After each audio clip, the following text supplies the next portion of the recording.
So we are going to solve rational equations. There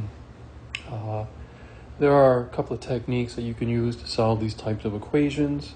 One of my favorite methods is to find the common denominator, known as the least common denominator, and multiplying it with every single term in the equation on both sides of the equal sign. And we do this to cancel out the denominators. Okay, so it all goes back to finding the common denominator. So now you have to find the common denominator with 2, 3, and 4. Okay, so you have a couple of ways of doing this. All right, one way is to count by multiples of 2, 3, and 4 until you get the smallest number that appears in all three rows. Okay, there's another technique that I like, but for simplicity reasons here, if you do that, let's say you have 2, and then you have 3, and then you have 4, and you want to go ahead and just count by multiples of these numbers. Okay, so you have 2, 4, 6, 8, 10, 12, 14, right, etc. Then you got 3, 6, 9, 12, 15, etc. Here you have 4, 8, 12. Okay, so you want to find the common denominator. So basically, what is the smallest number that appears in all three rows? Okay, and that's clearly going to be 12. So the common denominator is going to be 12. It's also known as the least common multiple. Okay, so we're going to take that 12 and we're going to multiply it by everything in the equation. So let me set that up for you. We're going to take 12, all right, and we're going to multiply that by 1/2 x, all right, and then we're going to take the 12 and multiply that, well, I'm sorry, let me switch colors here. Okay.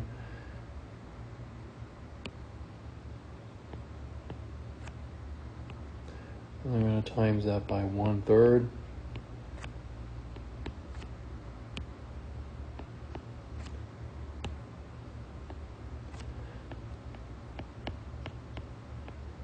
So the least common denominator needs to be multiplied by everything in the equation because it has to be equal on both sides, right? So what we do on one side, we need to do on the other side. Okay, and basically what's going to happen is the denominator of 2 is going to cancel, okay? And then it's going to go into 12 6 times. And then you're going to do the same with this denominator, 3. 3 goes into 3 once, and 3 goes into 12 4 times. And then 4 goes into 4 once, 4 goes into 12 3 times. Okay, and then you take that, okay, and basically we're going to multiply 6. Okay, we're going to take 6 and we're going to multiply it by this. Okay, so 6 times 1x is just going to be 6x. Okay, and then 4 times 1 is just going to be 4. Well, don't forget there's a plus here, right? And then plus, and then 4 times 1 is 4. Bring down your equal sign. And then you're going to do 3 times 1x, which is 3x.